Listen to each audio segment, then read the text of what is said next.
Hello यार, कैसे हो आप सब। आई होप आपकी तैयारी बहुत अच्छी चल रही होगी जेई अभी अप्रैल अटेम्प्ट के लिए। तो यार, जो जनवरी में पेपर में क्वेश्चन आए थे सारे के सारे क्वेश्चन चैप्टर वाइज हम करेंगे इस सीरीज में। अभी न्यूक्लियर फिजिक्स के क्वेश्चन कर रहे हैं। देखो, मैं हमेशा एक चीज बोलता हूँ, जेई के लिए फॉर्मूला सारे के सारे जरूर रिवाइज करके जाने हैं। ये जो न्यूक्लियर फिजिक्स है बहुत स्कोरिंग चैप्टर है।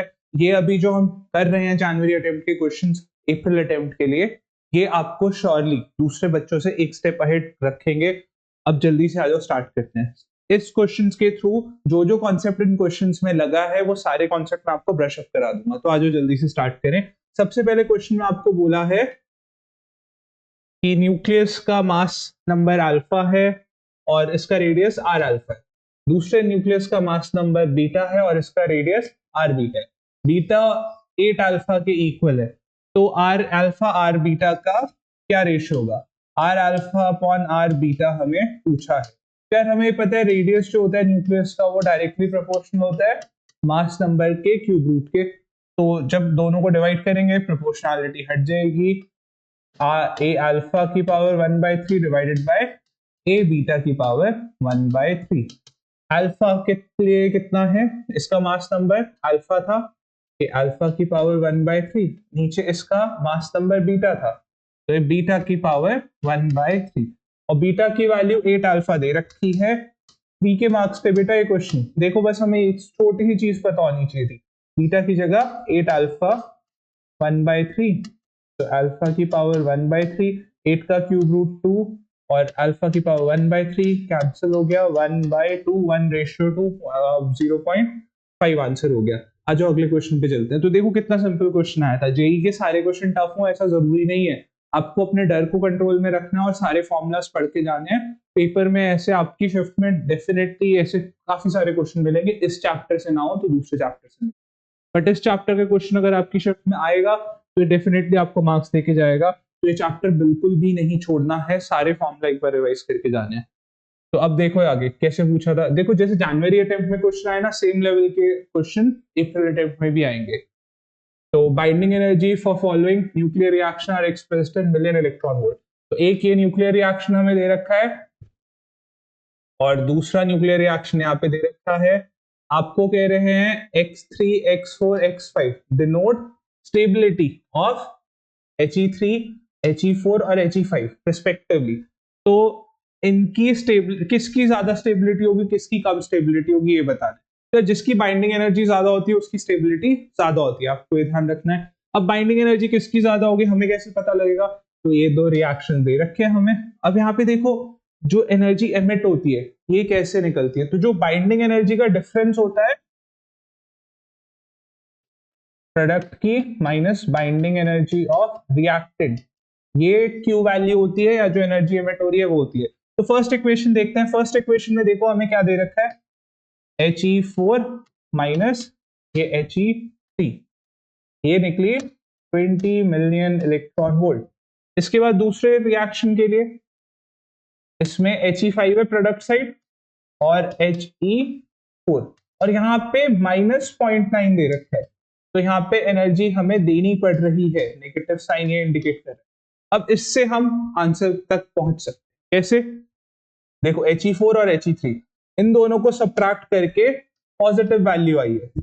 इन दोनों को सब्ट्रैक्ट जब हमने करा तो हमें पॉजिटिव वैल्यू आई। इसका मतलब He4 की एनर्जी ज्यादा होगी। He4 का x4 था, x4 बड़ा होगा x3 से। दूसरा वाला अब आप बता दो। देखो, He5 और He4 को जब हमने सब्ट्रैक्ट करा नेगेटिव वैल्यू आई, इसका मतलब x4 बड़ा होगा x5 से। तो x4 हमारा x5 से बड़ा है और x4 हमारा x3 से भी बड़ा है। तो x4 सबसे बड़ा है। x4 सबसे बड़ा है हमारा ऑप्शन 2 में और ऑप्शन 3 में। तो दो ऑप्शन तो रिजेक्ट हो गए। अब देखो, जो ऐसे क्वेश्चन आते हैं ना, ये हमेशा सिखाया जाता है, आप ये ध्यान रखना। ये क्वेश्चन तो हम पूरा सॉल्व करेंगे, बट आपको ध्यान क्या रखना है? आपको ध्यान इस चीज का रखना है कि अगर किसी क्वेश्चन में आपको क्लियरली दिख रहा है दो ऑप्शन एलिमिनेट हो गए और सिर्फ दो ऑप्शन बचे, तो उसका करेक्ट होने के चांसेस 50-50 है। तो अगर आप ऐसे 4 क्वेश्चन भी करके आओगे, एक क्वेश्चन गलत हो गया तो भी 3 क्वेश्चन करेक्ट हो जाएंगे, या 2 क्वेश्चन गलत हो गए 2 क्वेश्चन सही हो गए, प्रोबेबिलिटी की अगर बात करें तो भी आप फायदे में रहने वाले हो। तो ऐसे क्वेश्चन नहीं छोड़ते जिसमें आपको क्लियरली दिख जाए कि 2 ऑप्शन गलत है, उसको करके ही आना होता है। अब इसके बाद देखो हमें क्या देखना है कि x5 और x3 में कौन सा बड़ा होगा, तो कौन सा छोटा होगा। तो ये चीज क्लियर है हमें कि x4 x3 से बड़ा है और काफी ज्यादा बड़ा है, और यहाँ पे x4 x5 से थोड़ा सा बड़ा है, -0.9 आई ना। तो इसका मतलब x5 बड़ा होगा x3 से, तो ऑप्शन 2 करेक्ट है। ये वैल्यू देख के पता लग जाएगा। तो आ जाओ अगले क्वेश्चन में चले। तो यार ये क्वेश्चन 22 जनवरी शिफ्ट 1 में आया था। इसमें क्या बोला है, minimum frequency of photons required to break a particle of mass 15.38 AMU into 4 alpha particles in kilohertz. तो आपको फ्रीक्वेंसी किलोहर्ट्ज में पूछी है, फोटॉन की क्या होगी ताकि हम इसको ब्रेक कर सके। ये जो भी एटम हमें दे रखा है 4 अल्फा पार्टिकल में, तो ये हमारा एटम है, इसको हमने 4 अल्फा पार्टिकल में ब्रेक कर दिया एक फोटॉन की हेल्प से। एक फोटॉन आया, इस एटम के साथ रिएक्शन इसने करा और फिर एटम हमारा ब्रेक हो गया 4 अल्फा पार्टिकल की फॉर्म में। तो कितनी एनर्जी चाहिए होगी आपको ये बता रखा है, सी की वैल्यू, एच की वैल्यू, 1 MU की वैल्यू दे रखी है और हीलियम एटम का मास दे रखा है।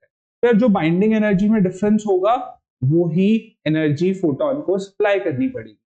तो एटम का इसका मास हम m बोल दे, और ये हीलियम पार्टिकल का मास। तो हीलियम का जो मास है 4 पार्टिकल्स है माइनस मास ऑफ एटम, यही बाइंडिंग एनर्जी का डिफरेंस होगा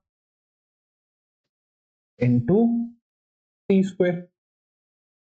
तो ये जो एनर्जी है, इतनी एनर्जी हमारे फोटोन के पास होनी चाहिए तभी वो इसे ब्रेक करा पाए। तो फोटोन के पास देखो जो इनकी बाइंडिंग एनर्जी का डिफरेंस है, फोटोन को इतनी एनर्जी सप्लाई करनी पड़ेगी तभी रिएक्शन पॉसिबल होगा। तो अब फोटोन की एनर्जी h न्यू, और ये हमें दे रखा है अल्फा पार्टिकल का मास हीलियम पार्टिकल का 4.002, और एटम का जो मास था वो 15.348 AMU। AMU को kg में कन्वर्ट करने के लिए 1.66 into 10 की पावर -27, और c² मतलब 3 into 10 की पावर 8 का होल स्क्वायर। ये कैलकुलेशन मैंने सॉल्व कर रखी है, आप टाइम ना वेस्ट हो इसलिए जल्दी से आप नेक्स्ट क्वेश्चन पे चलें। कॉन्सेप्ट सीख लिया, सब्ट्रैक्ट और मल्टीप्लाई तो कर सकते हो आराम से, कोई प्रॉब्लम नहीं है। तो ये जब सॉल्व करेंगे, ये h न्यू की वैल्यू है, इसको h की वैल्यू से हमें डिवाइड करना है। h की वैल्यू भी क्वेश्चन में गिवन है 6.6 into 10 to the -34। तो फिर इसे h से डिवाइड करेंगे, हमारा फ्रीक्वेंसी आ जाएगा 14.94 into 10 की पावर -19। ऑप्शन ए करेक्ट है, ऑप्शन ए आएगा। तो यार इन क्वेश्चंस में कैलकुलेशन जरूर थोड़ी सी लंबी आती है, बट होते बहुत सिंपल है। तो कैलकुलेशन थोड़ी सी फास्ट करनी है, पेपर में मार्क्स श्योर शॉर्ट है, थोड़ा सा काम रह के करना इन क्वेश्चंस को, कैलकुलेशन में गलती मत करना, मल्टीप्लाई डिवाइड। आ जाओ अगला क्वेश्चन करें। अगले क्वेश्चन में देखो क्या है, हमें दे रखा है 7.9 million electron volt alpha particle scatters from a target material of atomic number 79. From the given data, estimate the diameter of nucleus of target material. Target material जो है उसका डायमीटर बताना है हमें, और अल्फा पार्टिकल उससे स्कैटर हो रहा है, और अल्फा पार्टिकल की काइनेटिक एनर्जी दे रखी है। तो हमें देखो डिस्टेंस ऑफ क्लोजेस्ट अप्रोच निकालना है। तो हमें अज्यूम कर रहे हैं कि अल्फा पार्टिकल जो है अपने टारगेट तक गया, और ये टारगेट के पास से यहां से डिफ्लेक्ट हो गया, ऐसे डिफ्लेक्ट हो गया, या फिर ये इधर डिफ्लेक्ट होके चला गया। तो ये जो डिफ्लेक्ट होके गया, ये distance of closest approach or minimum निकालना है।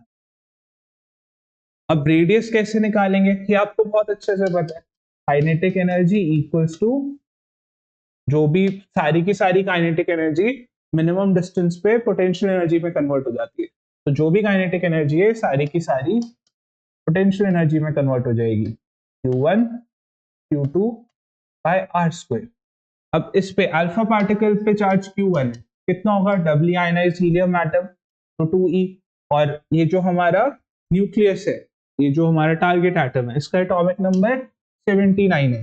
एटॉमिक नंबर 79 है तो इसके ऊपर चार्ज हमारा 79 ही होगा, पॉजिटिव चार्ज होगा। दोनों एक दूसरे को रिपेल करेंगे क्योंकि प्रोटॉन्स अंदर। वैल्यू यहाँ पे रखते हैं 7.9 मिलियन इलेक्ट्रॉन वोल्ट। मिलियन मतलब 10 की पावर 6, इलेक्ट्रॉन वोल्ट को जूल में कन्वर्ट कर देते हैं 1.6 into 10 to the minus 90, 1/4 pi epsilon naught 9 into 10 to the power 9। Q1 की वैल्यू 2E, E की वैल्यू भी रख देते हैं 1.6 10 to the power minus 19। Q2 की वैल्यू 79 है, 79 1.6 into 10 to the power minus 19 divided by R square. तो अब इसको r को इधर लेके आ जाते हैं, दूसरी तरफ भेजेंगे स्क्वायर रूट हो जाएगा। तो हमारा जो r मिनिमम है ये सॉल्व होके 2.88 इंटू 10 की पावर माइनस 14 आ रहा है। बट हमें तो रेडियस पूछा, डायमीटर पूछा था, रेडियस पूछा नहीं है, तो 2 टाइम्स रेडियस करेंगे, डायमीटर आ जाएगा 5.76 into 10 to the power minus 4, 5.76 into 10 to the minus 14, option 2 correct हो गया। आ जाओ अगला क्वेश्चन ट्राई करें। तो अगले क्वेश्चन में यार ये फ्री के मार्क्स थे, ये क्वेश्चन देखो, मतलब आपको लगे क्या पूछ लिया, ये जेई के पेपर का क्वेश्चन है। तो आपको कह रहे देखो इनमें से कौन सा पेयर आइसोबार है। आइसोबार का क्या मतलब होता है, जिसका मास नंबर सेम हो। मास नंबर सेम यहाँ पे 3 है, हीलियम का या 3 है, ऑप्शन ए करेक्ट है। आ जाओ अगला क्वेश्चन करें। एवरेज एनर्जी रिलीज्ड पर fission for nucleus of uranium is 190 million electron volt. इसमें कह रखा है कि एक यूरेनियम का न्यूक्लियस जब फिजन करता है तो 190 million electron volt energy release होती है। आपको बताना है जब हम 47 ग्राम प्योर यूरेनियम को फिजन कराएंगे तो कितनी एनर्जी रिलीज होगी, और वो एनर्जी दे रखी है alpha into 10⁻23 million electron volt. आपको अल्फा की वैल्यू बताना। क्वेश्चन क्लियर है, क्वेश्चन समझ में आ गया। अब आ जाओ इसे सॉल्व करते हैं। तो सबसे पहले हम नंबर ऑफ यूरेनियम एटम्स निकालते हैं इन 47 ग्राम। फिर ये आपको बहुत अच्छे से आता है, कितने एटम्स होंगे, 47 को मास नंबर से डिवाइड कर दो 235 into Avogadro number 6 into 10 to the power 23 दे रखा है कैलकुलेशन आसान करने के लिए, शुक्र है वो पॉइंट वाला नहीं दिया। तो ये नंबर ऑफ एटम्स आ गए। अब energy release simple unitary method का क्वेश्चन है, बस यहाँ पे मेरे ख्याल से एनटीए वाले आपसे कैलकुलेशन चेक कर रहे थे कि बच्चे को मल्टीप्लाई करना आता है नहीं आता। तो अगर देखो पेपर में ये अभी ना क्वेश्चन बड़े आसान लगते हैं, जैसे 100 वाला क्वेश्चन है, पेपर में क्वेश्चन मिस नहीं होना चाहिए। अब मिस कैसे हो जाते हैं बच्चों के, बहुत सारे बच्चों के साथ टाइम मैनेजमेंट का इशू होता है, पूरे क्वेश्चन पढ़ ही नहीं पाते, 25 क्वेश्चन देख ही नहीं पाते, वो सिर्फ 12 या 13 क्वेश्चन देख पाते हैं 1 घंटे में। तो बेटा पेपर में सारे क्वेश्चन जरूर से देखने, क्योंकि आपकी शिफ्ट में ऐसे क्वेश्चन हो सकता है कहीं ना कहीं 2-3 क्वेश्चन इस तरीके। तो 3 क्वेश्चन का आप मतलब समझते हो कि नॉर्मल कॉलेज से कितने अच्छे कॉलेज में जा सकते हो, और सारे सब्जेक्ट्स में ऐसे होगा। तो सारे सब्जेक्ट्स में सारे क्वेश्चन जरूर से देखने एक बारी, और ये वाले क्वेश्चन नहीं छोड़ने हैं। पेपर में खुद को काम रखना है, सबसे ज्यादा इंपॉर्टेंट है खुद को काम रखना और सारे क्वेश्चन पढ़ना। जैसे ये क्वेश्चन डरना नहीं है, जो बच्चा डर गया इस क्वेश्चन को देख के वो सॉल्व छोड़ देगा, ये इतना इजी क्वेश्चन है, बस मल्टीप्लाई डिवाइड करने के लिए पूछा है इस क्वेश्चन में, मल्टीप्लाई डिवाइड करना है। तो यहाँ पे एनर्जी कितनी होगी, देखो जो नंबर ऑफ एटम्स है और एक एटम कितनी एनर्जी रिलीज कर रहा है 190 मिलियन इलेक्ट्रॉन वोल्ट। तो n की value 47 to 6 into 10 to the power 23 divided by 235 into 190 million electron volt. तो यार ये मैंने सॉल्व कर रखा है ऑलरेडी, 47 6 अपॉन 235 into 190 सॉल्व करेंगे 288 into 228 into 10 to the power 23 आ रहा है। तो alpha into 10 to the power 23 दे रखा था, तो अल्फा की वैल्यू 288 आ गई। तो 288 हमारा मतलब 228, मैं बार बार 288 बोल रहा हूँ, 228 हमारा आंसर हो गया। आ जाओ अगले क्वेश्चन पे चले। फिर एक चीज तो डेफिनेटली लग रही होगी आपको ये क्वेश्चन देख के कि न्यूक्लियर फिजिक्स का क्वेश्चन तो पेपर में नहीं छोड़ना, चाहे कुछ भी हो जाए। इतने सिंपल क्वेश्चन आए हैं तो चैप्टर अच्छे से रिवाइज करके जाना और काम रहना है, तो ये क्वेश्चन आपसे नहीं छूटेंगे। ऐसा कुछ मैजिकल नहीं हो रहा है, ये बहुत सिंपल कॉन्सेप्ट है, आपने सब पढ़े। अब इसके बाद देखो, ये अच्छा क्वेश्चन है तो ध्यान से देखना कैसे करना है। एक एटम है X83, इसके ऊपर हमने पार्टिकल्स बॉम्बार्ड करे, शावर करी 10 सेकेंड के लिए। कह रहे हो 10 सेकेंड में इसने 10 इलेक्ट्रॉन, 10 प्रोटॉन और 10 न्यूट्रॉन एब्जॉर्ब करे। Okay, percentage growth in surface area. तो भी पहली झलक में या पहली बार जब हम क्वेश्चन पढ़ रहे हैं तो ऐसा लग रहा है कि यार पता नहीं क्या ही पूछ लिया, सरफेस एरिया इंक्रीज कर रहे हैं, अरे बाप रे कौन सा क्वेश्चन आ गया, ये कैसे एटॉमिक फिजिक्स का क्वेश्चन है, न्यूक्लियर साइंटिस्ट सॉल्व करेंगे। एटम इमेजिन करके देखो, एटम है, उसमें जो प्रोटॉन्स, न्यूट्रॉन्स, इलेक्ट्रॉन्स शावर कर रहे हैं और ये एब्जॉर्ब कर रहा है, एब्जॉर्ब करने और इसका साइज बड़ा हो जा रहा है, कितना परसेंटेज इंक्रीज हुआ। लैंग्वेज बड़ी डरावनी है, क्वेश्चन बहुत सिंपल। कैसे देखो, सरफेस एरिया का क्या फॉर्मूला होता है, न्यूक्लियस स्फीयर की फॉर्म में होता है, सरफेस एरिया 4πr²।